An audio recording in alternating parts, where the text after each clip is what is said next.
We're back on the NBA.com Fantasy Preview Show, all about the forwards, Rick Kamla and Dennis Scott. The small forwards are in the rearview mirror. It's time to talk about the power forwards, and we have these umbrellas, okay? For the point guards, it's the Stockton Star. The two guards, it's Jordan Ayers. The threes are the legends. The fours are the big tickets. As we pay homage to my favorite player in the game today, Kevin Garnett, he's not among these top 10 power forwards. And I know, the irony. We'll get to that in just a second, but deal with it. KG's still my dude. Let's move on 10 through 6 and at 10.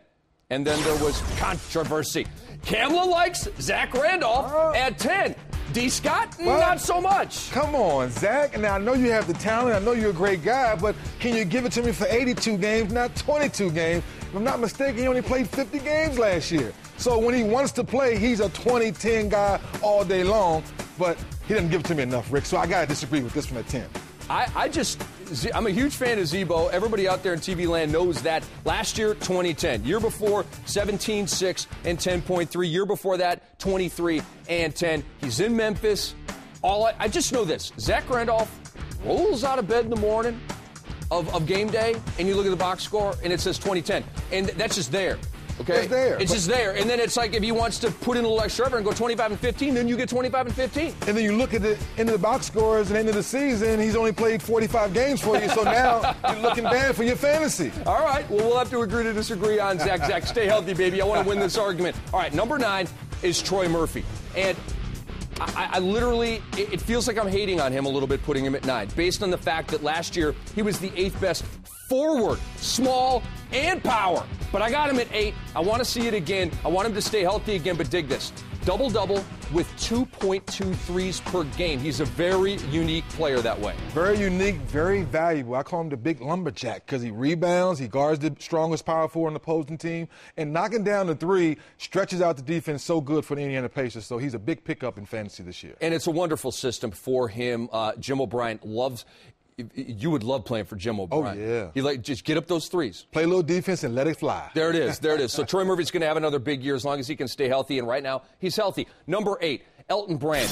A lot of you out there shaking your heads going, why is dude talking about Brand at 8 when he's played 37 games the last 2 years with the Achilles and with the shoulder? The reports are Brand is back, fully healthy, just needs to get into shape and get his rhythm and timing back.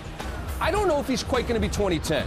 But I can see 19 and 9, couple of blocks per game, and the sharp percentages that we're used to. Are you bullish on Brand like me? I'm right on point with you with Brand. I think he's going to be 18 and 9, 19 and 9, not the 22s and 23. His body of work is why I agree with you why he should be 8 compared to the last 2 years being injured. But with Thaddeus Young and Iguodala, I look for him to still get out there and put up some good numbers. Well, and they're basically basing the team around him right now. Andre Miller is out. It's him and Iguodala's show. Hopefully, Brand gives us big numbers. Well, and Brand's their only inside force. You know, Lou Williams may go to the point. So now, when you look for an easy bucket or a go-to bucket and a guy that gets double-teamed, you're going to Elton Brand. No question about it. Now, we move on to number 7. This guy is Mr. Consistency. Another nickname for you. Chris Paul calls him the 17-foot assassin, David West. David West. At first, I had him as a sleeper because 2 years ago, he made back-to-back All-Star teams. And last year, he kind of had some injuries and didn't really put up the right numbers. After I thought about it, I said, no, he's a stud. He needs to be in the top 10. And he is in our top 10. Last 2 seasons, he's basically averaged 21 and 9, 48% from the field. And he is one of the best free throw shooting bigs in the history of the game. Okay, 88% last year, 87% cumulative over the last couple of years. That's unbelievable from a power forward, obviously. So we love David West. Just keeps the train on the tracks and does it for you. Plays hurt.